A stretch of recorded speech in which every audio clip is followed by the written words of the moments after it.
what happens when you would like to find, let's say, the area under a curve, and it's a function you don't know how to integrate. So for example, suppose I want the area here, where the integrand is the square root of 1 minus x to the fourth, or here, where the integrand is e to the x squared, or here, where we're looking at sine x over x.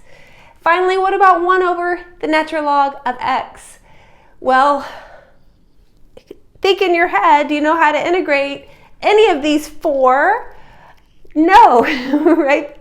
These four in particular have no elementary antiderivative, which means we cannot write an antiderivative for this or any of these in terms of, let's say, a finite sum or difference of functions that we know, okay? Well, you might think then we can't calculate this because we know, how would we if we could find an antiderivative? Well, we would have a capital F of x. Evaluate at the upper limit, evaluate at the lower limit, take the difference. And this comes from fundamental theorem of calculus. But really we just want area here and the definition of what this was, any of these. When you have a non-negative function, it came from a Riemann sum. Let's take us back to the moment to calculus 1. So I want the area underneath this curve, and I have a non-negative function, y equals f of x. Of course, if the function was both positive and negative, it would be signed area, but it's fine to just talk about this case. Okay, well, what would you do if you couldn't integrate? And this is the question I started with. Well, we could go back to the definition. Really, we could take a Riemann sum. Okay, and in this, let's remember how we do Riemann sums. Well, we subdivide into, we subdivide a to b into n subintervals of equal length delta x, which is b minus a over n. Okay, and then you have some choice. We have a left Riemann sum. Well, let me write my partition. Then we have this partition. We have a, which is, maybe I'll write it like this. We have this partition, which is a. This is x0 less than x1 less than x2 less than xn, which is b. Okay? And then, for example, we have, maybe I will draw some of this on the picture. I will do something, maybe just n equals 4 here. So this would be x1, x2, x3, this one, x0, this one, x4. Okay, and then, well, we could have some choices. We could do a left Riemann sum, a right Riemann sum. We also talked about midpoint Riemann sum. This was last semester, Calc 1.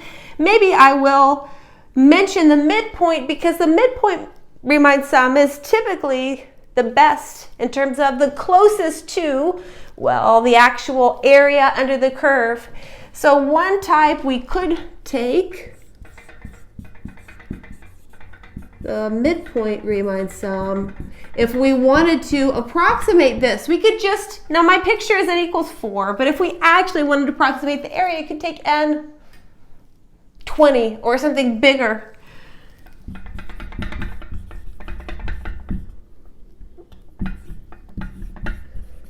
Okay, and the midpoint Riemann sum, well, we add I equals 1 to n, and then we take the midpoint, which let me draw this Riemann sum in the picture. We go halfway in between, is say here, you take this as the height for your rectangle.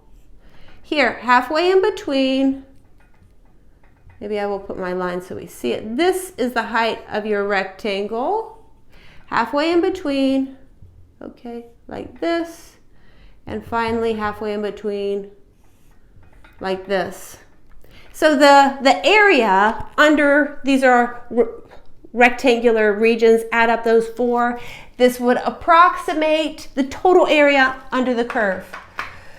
Okay, well, what is the area of one of these? Well, the value, the midpoint, is f of xi minus 1 plus xi over 2. This is the midpoint right here. This is the midpoint. Here, here, here, and here. The height of the rectangle is the function value. That's this. We multiply by delta x. That's the width. So for each one of these, we have height times width, height times width, height times width, height times width, height times width. Add them up. This is the area of the rectangles. And this approximates the area under the curve. Okay, this is a refresher, and it's quite important to what we're getting into today.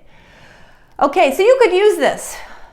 You would get an approximation to each of these integrals when you can't find an antiderivative, okay, or an elementary antiderivative, I should say, one that you can write in terms of functions that you know.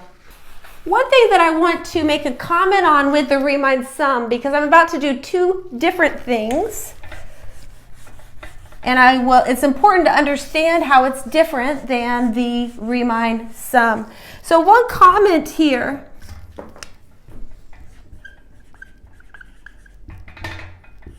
with a Riemann sum,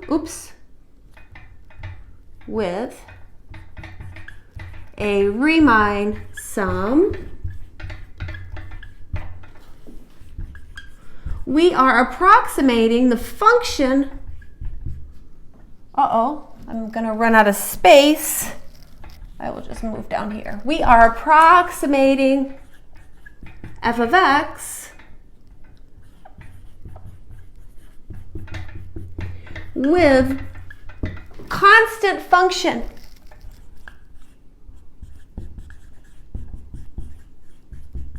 on each subinterval.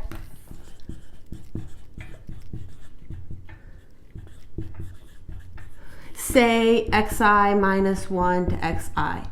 This is the case for every single Riemann sum, whether you do left, I have to think which way you're facing. This is your left, but it's right, or midpoint, okay? You see, here's the constant function, here's the constant function, here's the constant function, here's the constant function, like this. Now, what will change, we are going to discuss right now 2 other techniques, okay? One is called the trapezoid rule, and one is called the Simpson's rule. Okay, now let me spot or talk about the differences, and then we will look at some graphs and see it graphically before we come back to the board. Okay, now with a Riemann sum, you approximate f with a constant function on each subinterval. Well, in both of these 2 techniques, we still have delta x, which is b minus a over n, and we still have a is x0 less than x1, like this. We're still going to have is b. Ooh, I was running out of space. We still have the initial setup that looks like Riemann sum. We still have the interval xi minus 1 to xi. What's different, though, is with the trapezoid rule, on each subinterval, say xi minus 1 to xi, you approximate the function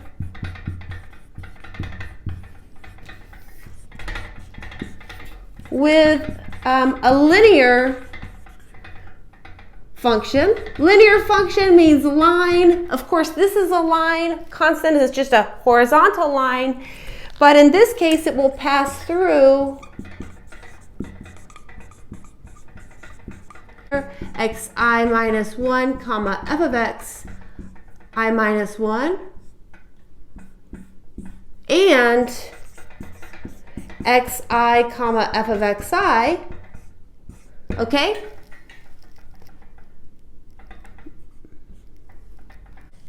For the Simpson's rule, well, here we need n to be even, as we will see. And what we will do is on pairs of subintervals,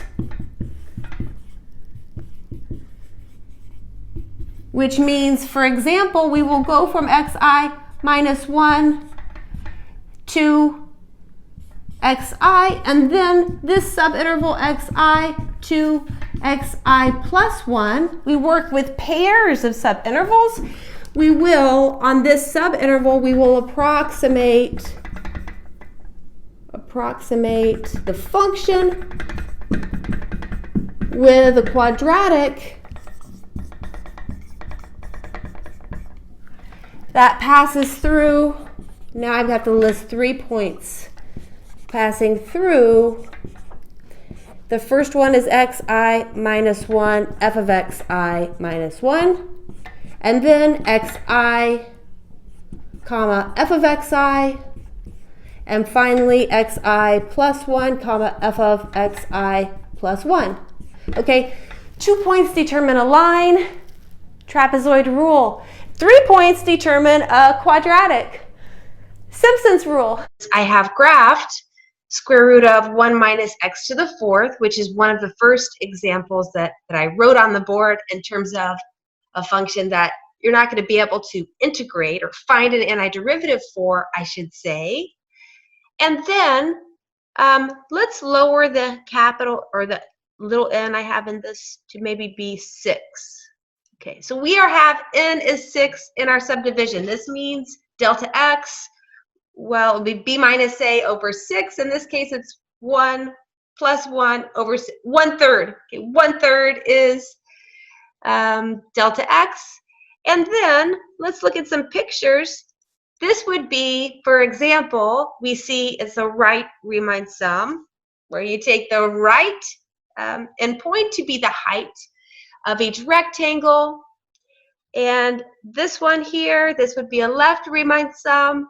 Now, because I have 0 as one of the points in my partition, and because this function is symmetric about 0, and so is the interval, right, going minus 1 to 1, we will see that the left and the right Riemann sums, they should be the same value.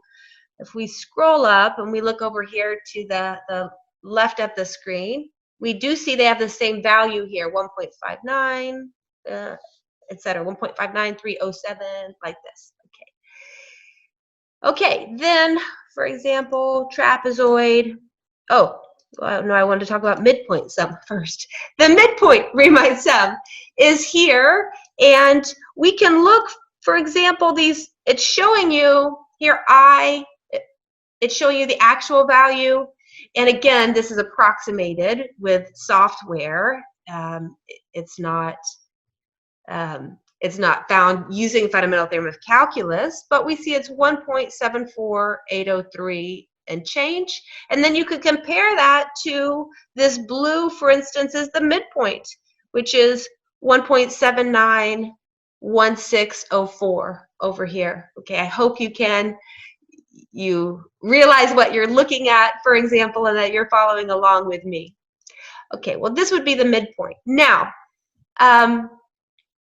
let me go down and uncheck the midpoint. What is it that is new in terms of what is the Calc 2 material? What is it that you need to be able to calculate? Well, it's the numerical integration, which involves trapezoid, Simpsons, okay? Because all the Riemann sums, while quite important, are really Calc 1 material. And I just discussed, let's see it here, and then we'll go back to the whiteboard and do more examples. But the trapezoid rule, what we see here is underneath this curve, we have trapezoids, right? These blue shaded in things are trapezoids. And this is we are approximating the function with these little linear segments in the trapezoid rule. And then finally with Simpson's, well, here, of course, we need even, which is one reason I picked n equals 6. But instead of approximating with linear pieces like the trapezoid rule, we're approximating with quadratics, and we take every 2 little subintervals. It gives 3 points. Maybe I can, it would be here, it would be here, and it would be here. 3 points on the curve, and those points give you a quadratic. 2 points determine a line, 3 points determine a quadratic, and so this quadratic you can see, which connects those 3, that's what we use over those 2 subintervals. And then similarly, we would move to the next. Let's see, we would take that point on the curve, this point on the curve, and this point on the curve. Okay, they're not selected anymore.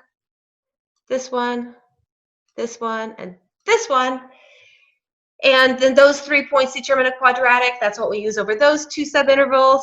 And similarly, then we do the last pair of subintervals like this. So this is Simpson's rule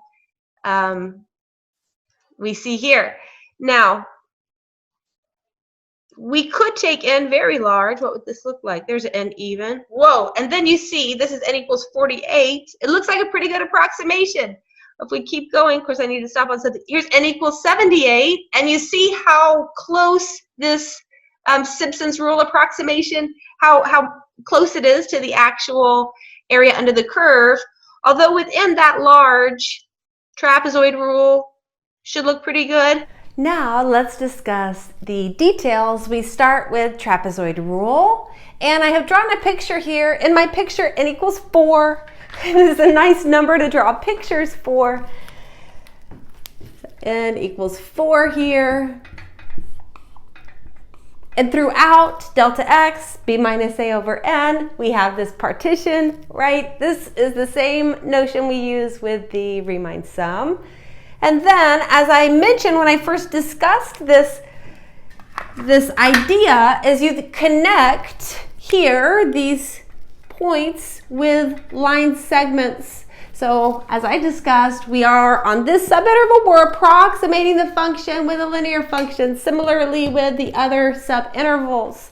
Now, right, so I'm going to use these areas of these trapezoids to approximate the area under the curve. Okay, well, what will we use here is that the area, if you remember, maybe you remember, maybe you don't, I will tell you, the area of a trapezoid is 1/2 b1 plus b2 times h, where b1, b2 are the lengths of the 2 sides. Maybe I will draw one so a trapezoid can look something like this, where this makes a right angle. This is the height. This would be b1. This would be b2, like this. You take the average of the 2 bases times the height times the, just times the height. This is the average of the 2 bases times the height. Okay. Now, what does that mean here for the trapezoids that appear like this? Okay, well, you notice, let's just look at one of them. So I'm going to look at this trapezoid here, which go down.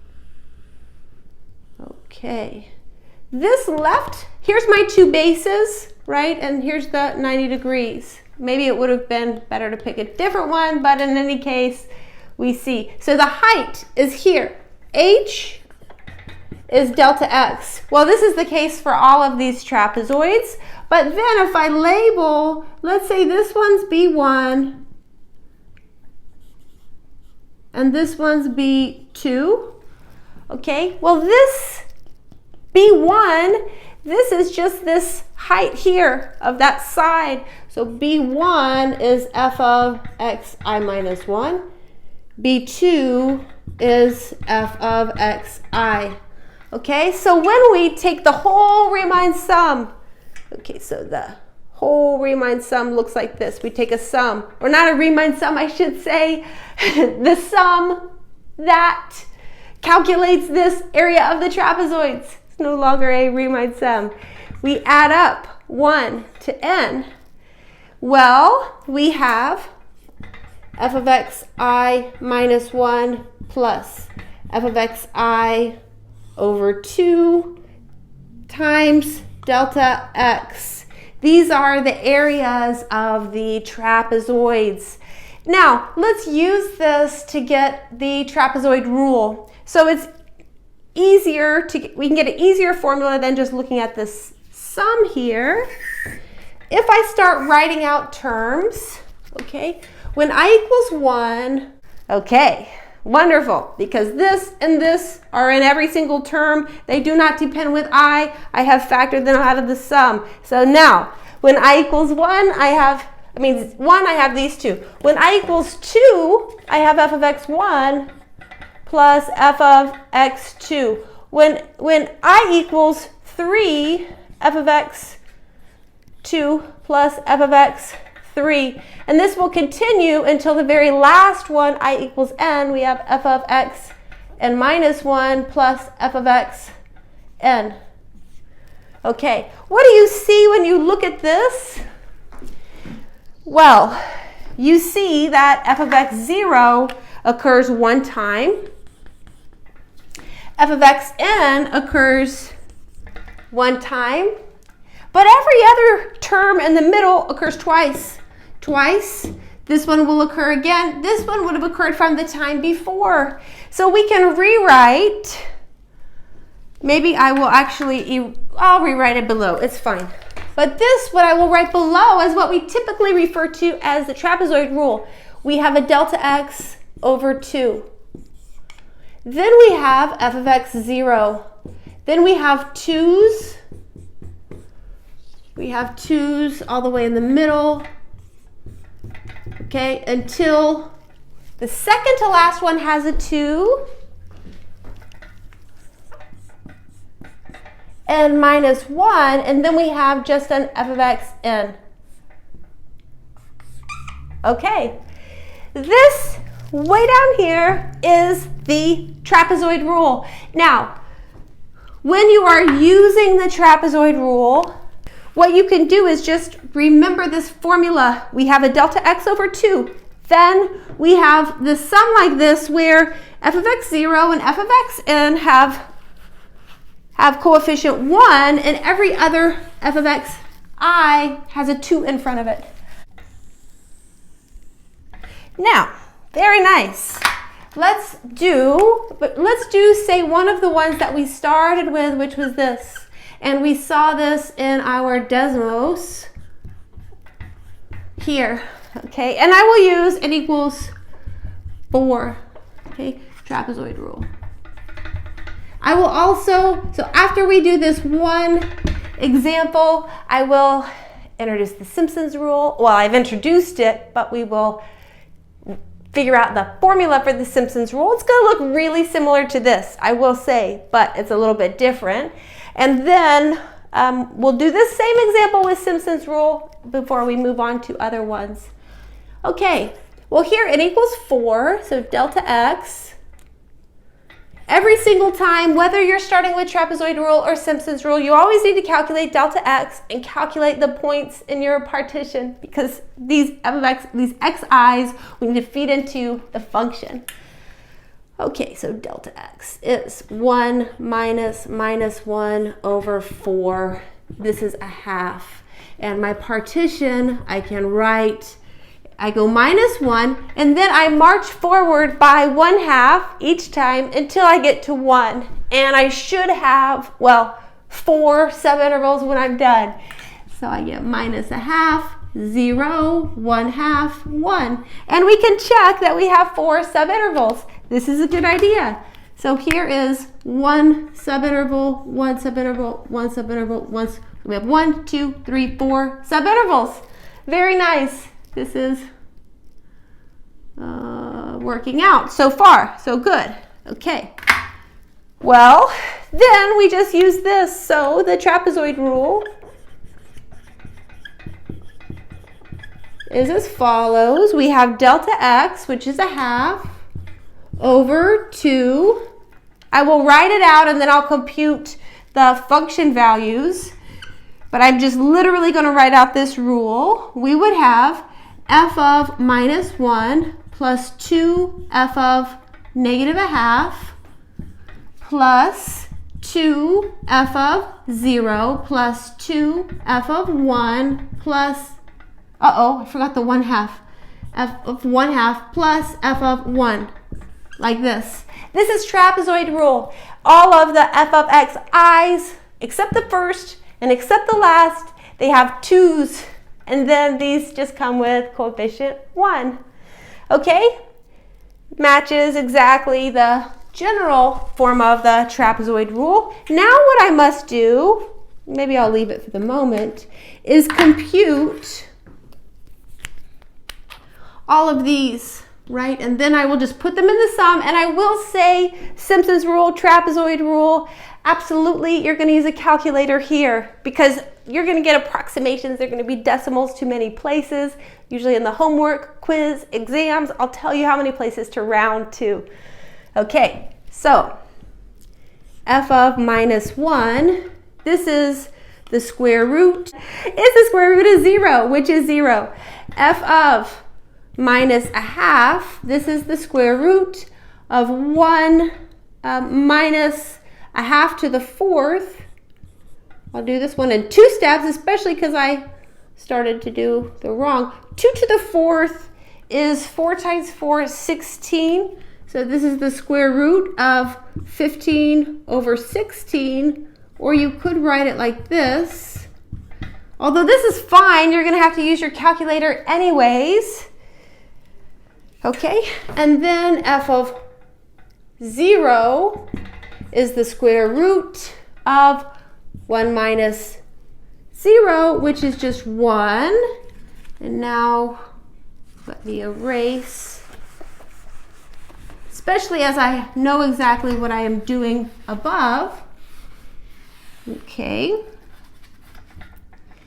Now, well, this function, as we saw this function in our graph. This function is symmetric about the origin. F of 1/2 is the same thing as f of minus 1/2. It'll be square root of 15 over 4. F of 1 is the same thing as f of minus 1, although you could recalculate. We have 0. Well, okay, so we're going to have only really 3 terms in our sum because f of minus 1 and f of 1 are both 0. But now let us jump into the trapezoid rule. So this would be, it's 1 over 4. And then f of minus 1 is 0. So we have 2 times the square root of 15 over 4 plus 2 times 1 plus 2 times the square root of 15 over 4. And then again we have a plus 0. This one we can actually simplify by hand somewhat. This is a half of this and a half of this. We have a 1. So if you simplify by hand somewhat, we get what? Square root of 15 plus 2. But let me see what I got in my calculator.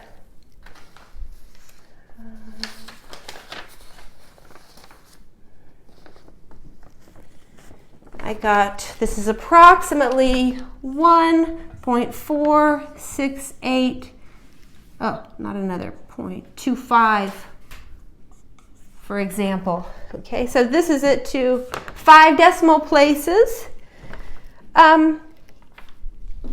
Let me say in general, while the trapezoid rule seems like it's going to be dramatically better than a Riemann sum, because while you're not just taking constant functions you're approximating by, now you're considering more general linear functions.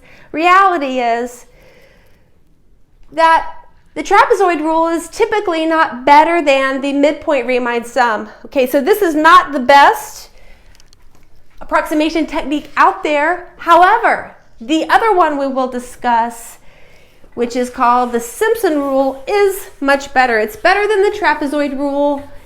typically, and it's a better approximation than any of the Riemann sums.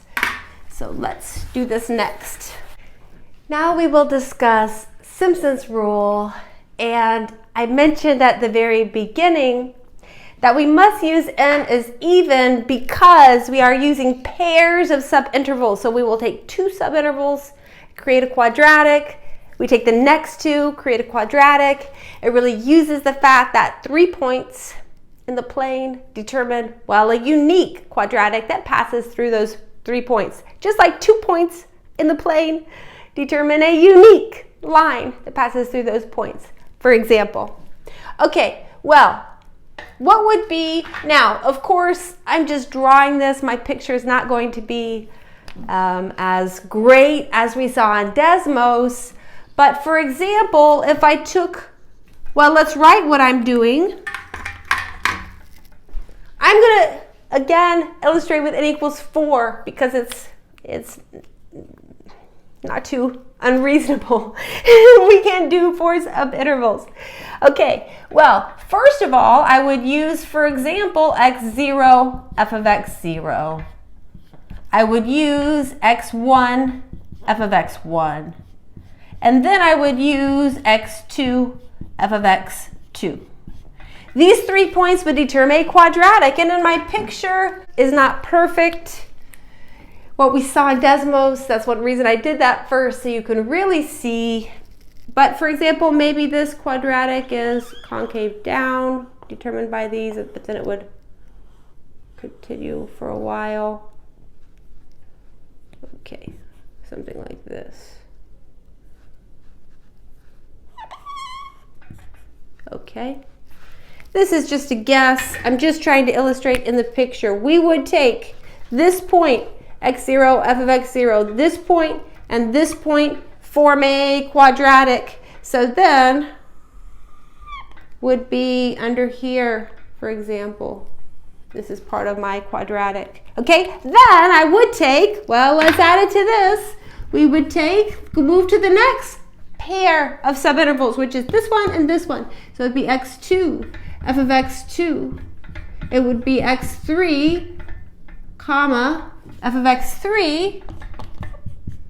And it would be x4, comma, f of x4. These 3 points will determine a quadratic. And, well, here we go again. Oh, goodness. This one, maybe it comes down here.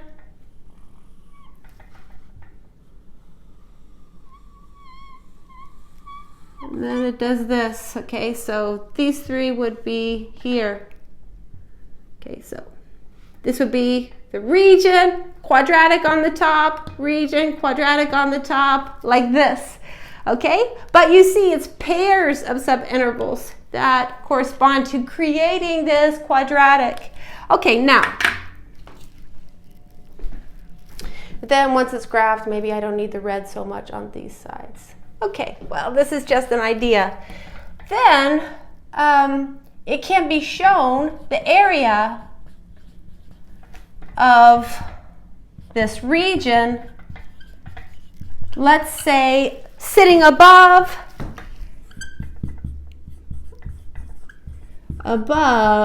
if we take these two, xi minus 1 to xi plus 1. Now I have merged these two subintervals. The area is, well, it's delta x over 3, and then we have f of xi minus 1, then we have a 4 f of xi, and then we have f of xi plus 1, like this. Okay, now, I'm not going to show this part. It's quite complicated. I'm just going to use it. So this is how, just from these 3 points, we can get the area sitting under this quadratic and above the interval, this here. If we think about this area here. Okay, now let us use this to get, I'm going to get the formula for n equals 4 because I only have 2 things to add, then I'll write it in general. So for n equals 4, what does this say?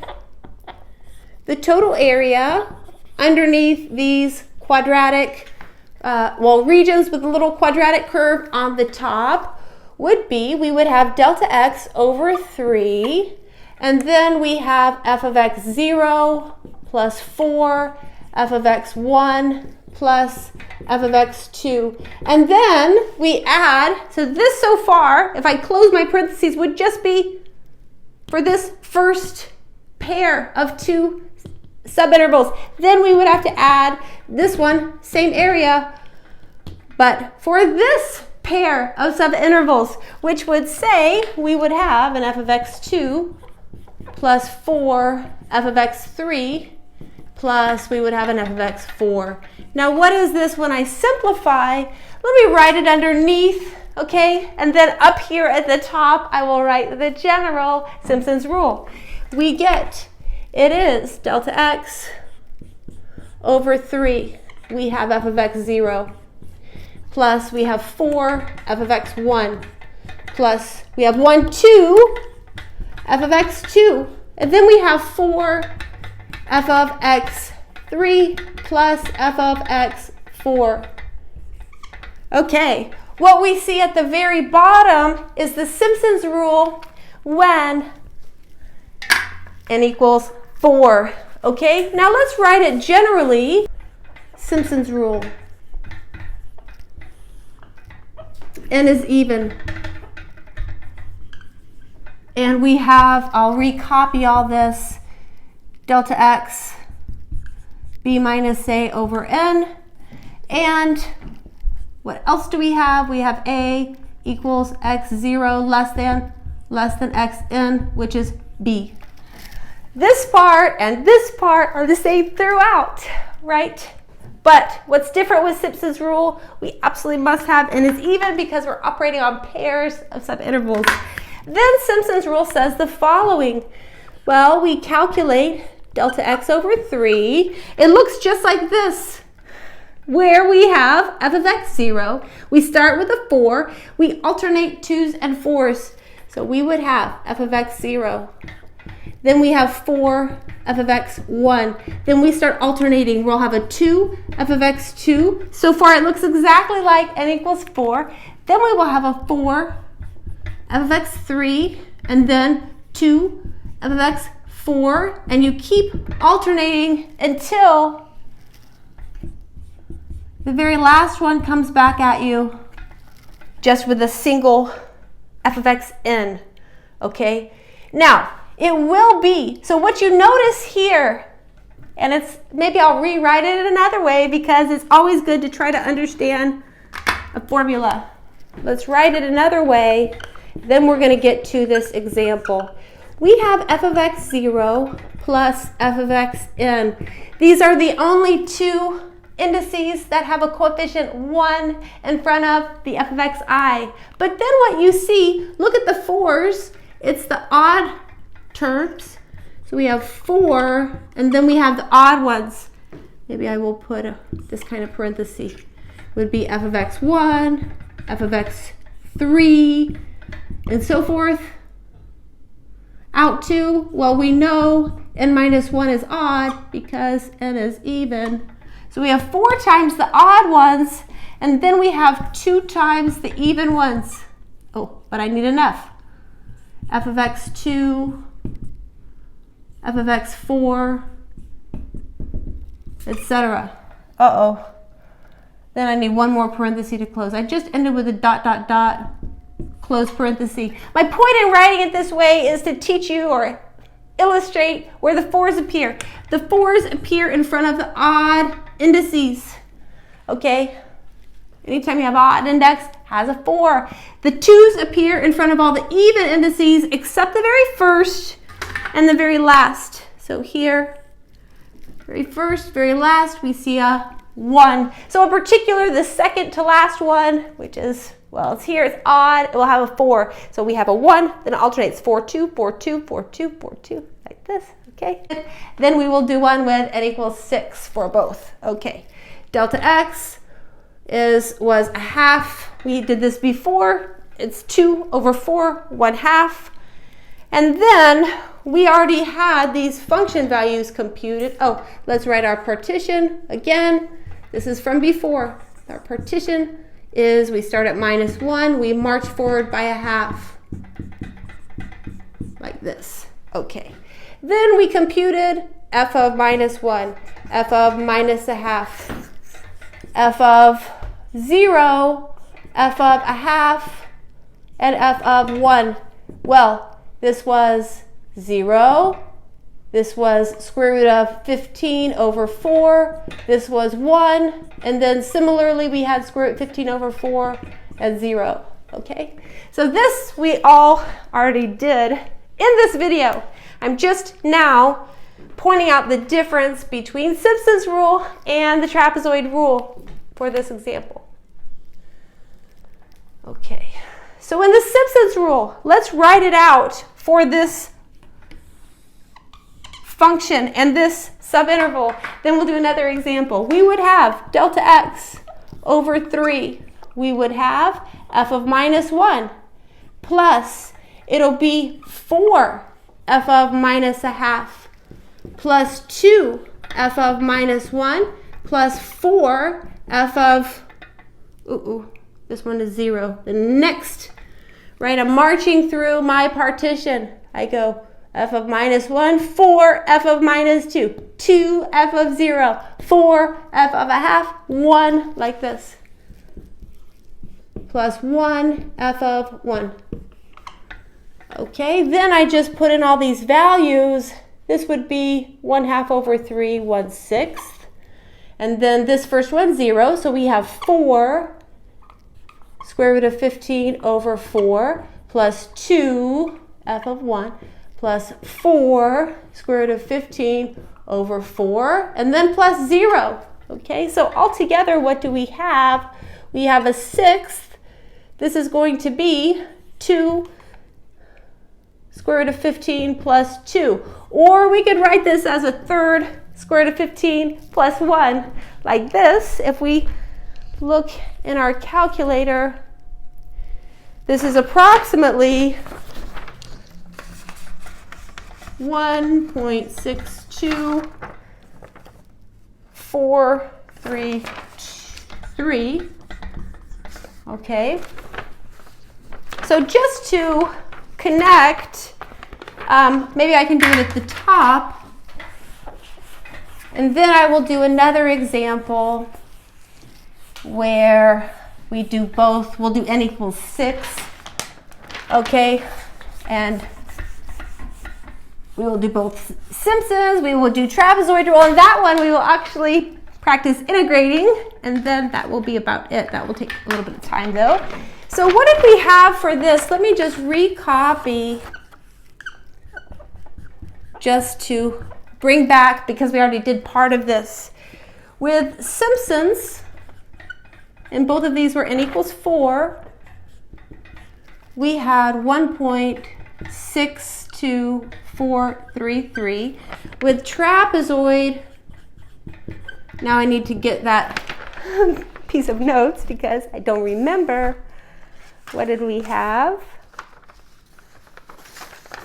Here it is. We had 1.46825, and then the actual, of course this is approximation, 1.74804, like this. So you see, even in this example with very small n equals 4, which is really small, we see that the Simpsons is a better approximation, meaning closer to the actual value of the area or the definite integral than the trapezoid. Okay, now let's do one more example.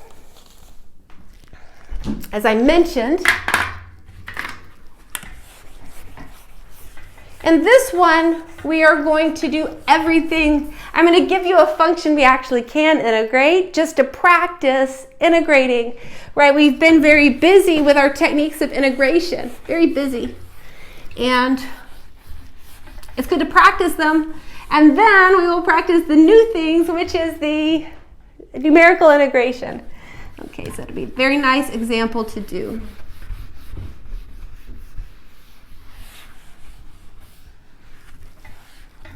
Okay.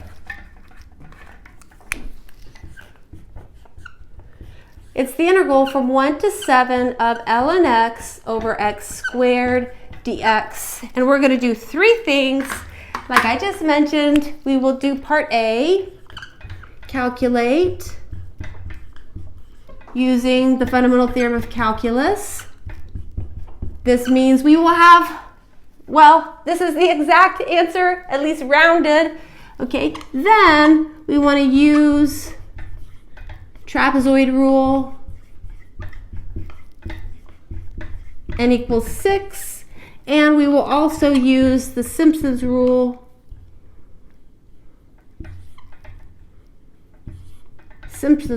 with n equals 6 to approximate. Okay, and we will see how close we get, for example, though it's just a very nice exercise to practice sort of a lot of the stuff we've been discussing.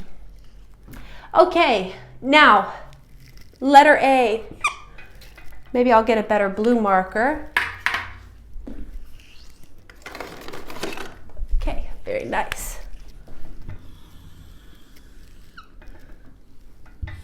Letter A. Well, don't let this one throw you off because what do we see in this integrand? If we had, and we have practiced, I think, just the natural log over x, this would be substitution because the derivative of natural log 1 over x. However, we do not see that. So if we thought about u is the natural log, we do not have a multiple.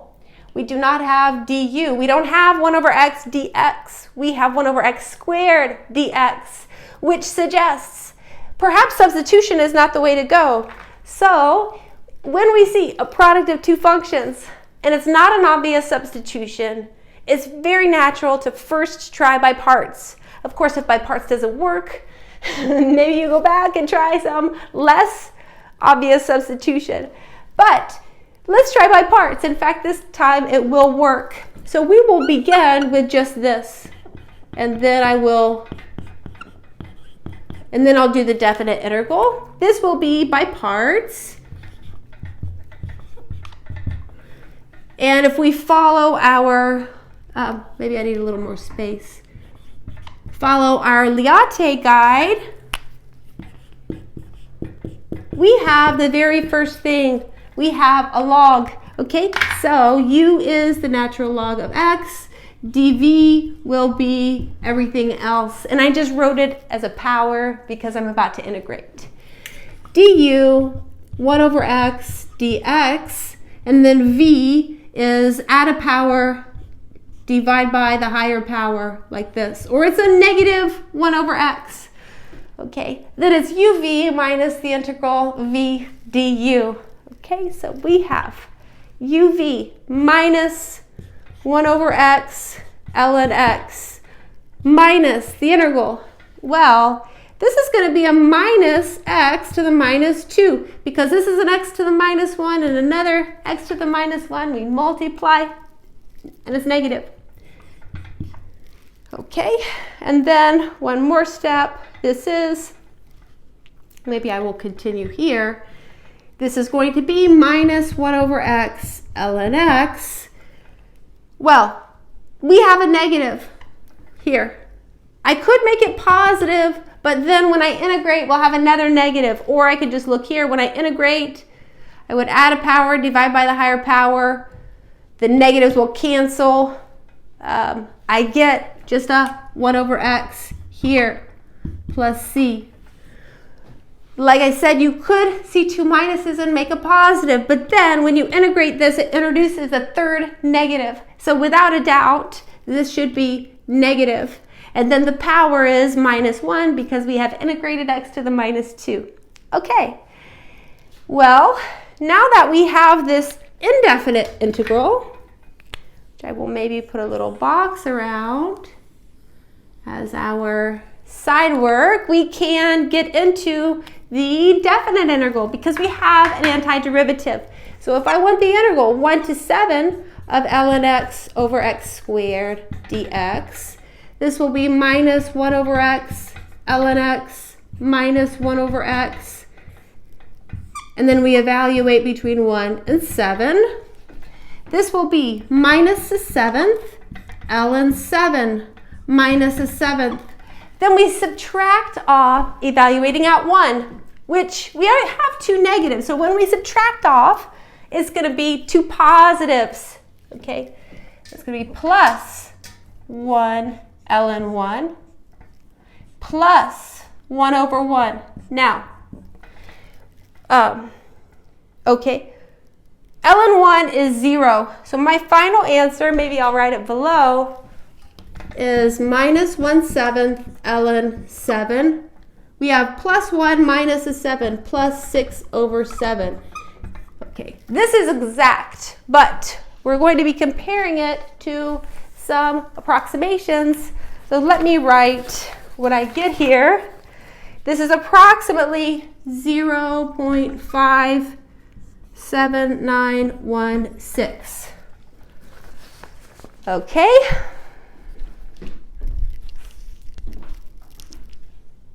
Well, I would like to erase to have room for trapezoid rule, Simpson's rule, but maybe let's put our answers as we do so that we can compare them in the end. So we see this exactly 1 to 7 ln x over x squared dx. Here, 0.57916. Okay, now I will erase this part and we move on to the trapezoid rule. Okay, trapezoid rule. Well, let's figure out both B and C. Maybe I will leave those above. Both B and C both have the same delta x. It'll be 7 minus 1 over 6, which is just 1. And our partition will be the same because we have the same A to B and the same N. This will be, well, you just start marching up by, delta x, which is 1 until you get to the end. And in fact, like I did with the first example, here's 1, here's 2, here's 3, 4, 5, and 6 subintervals. Okay, so everything is set up correctly here so far. Then for B, trapezoid rule has a delta x over 2. Okay, for this function, well, it's going to be, let's see, f of 1 plus 2 f of 2 plus 2 f of 3 plus 2 f of 4 plus 2 f of 5 plus 2 f of 6 plus f of 7. Okay, it's a little more terms because we have n equals 6 and not n equals 4. Okay, I think last semester I had one with n equals 6 on my quiz. It took people forever, but they had that, and then they had maybe 1 or 2 more problems, but it's a lot to calculate with this many numbers, right? It's okay, we can do it. This would be the most that would be realistic for instance, a quiz or exam. N equals 8, n equals 10. You might see something like that in your homework, but that's kind of, that's a lot, I will say, especially because you can test to see if you know what you're doing with n equals 6, for example. Okay, well, delta x is 1, so we have a half. Now let us, I'm just going to evaluate my function here. F of 1 is ln 1 over 1 squared. Well, this is 0, but I'll still write it. Then I have 2 times ln 2 over 2 squared. I have 2 times ln 3 over 3 squared. I have 2 times ln 4 over 4 squared. I have 2 times ln 5 over 5 squared. Okay, 2 times ln 6 over 6 squared. Finally, just an ln 7 over 7 squared. It's like this. Okay, of course I could write another line where maybe I distribute the half. All of these 2's would become 1's if I multiply by a half. This one we would see a 2 in the denominator. I could write down that 2 squared is 4, 3 squared is 9 like this. but you're going to need to go to your calculator anyways, and you can enter this whole big thing in one line in your calculator. What do I get? I get that this is approximately 0.51600, okay? But I will say, people always want to know how much work do I need to show. I mean, in every type of problem, because you know I grade your work in a quiz, test, whatever, okay? This is the work you need to show. You need to show the calculation of delta x, write down your partition. If you don't want to write it generally, that's fine, or you could write it with your particular function, or you can just write, if you want to skip the black, you need to write one of these two lines. I'll say either this blue with your particular partition listed, or you need to write the black, which is you just show the evaluation of your function with your partition like this. If you just jump to this answer without any of this, then I will assume that you just use some online calculator for the trapezoid rule or Simpson's rule, if it may be, and you won't get any credit if you don't show your work. Okay, so you need to show delta x, the partition, and then at least one of these two. I would usually write them both for me personally. Okay, that was a comment on the ever important work shown. Here we go. So this one, trapezoid, we get 0.51600. Okay, now finally, the Simpson's rule, except I'm on C.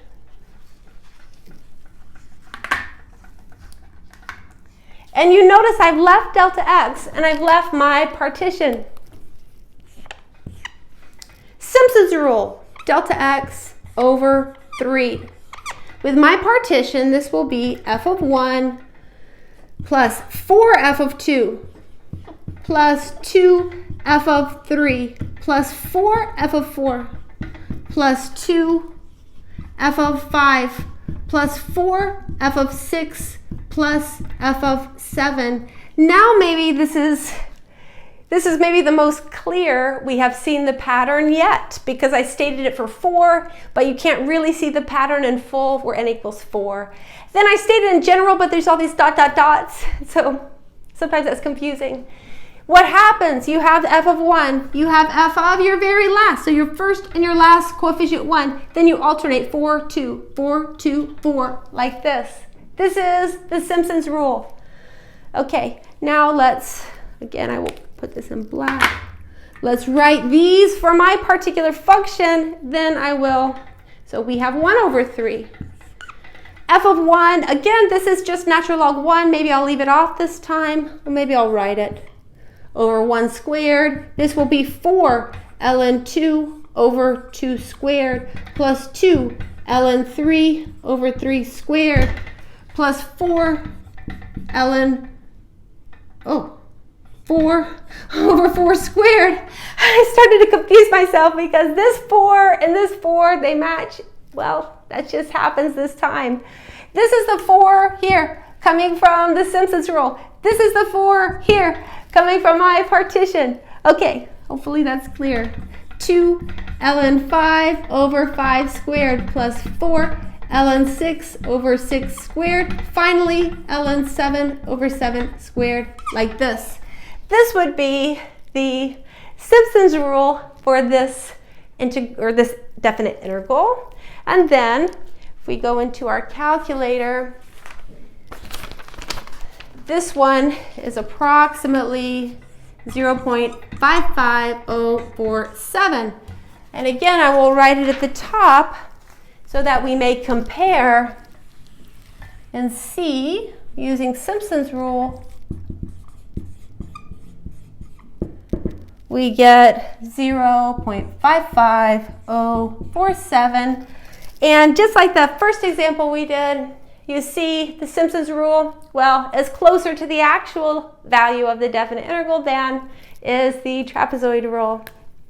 Okay, well, this one, I actually have 2 example videos, and you will see them here. Okay, there's 2 of them Watch them both. You can see more examples of the Simpson's trapezoid rule.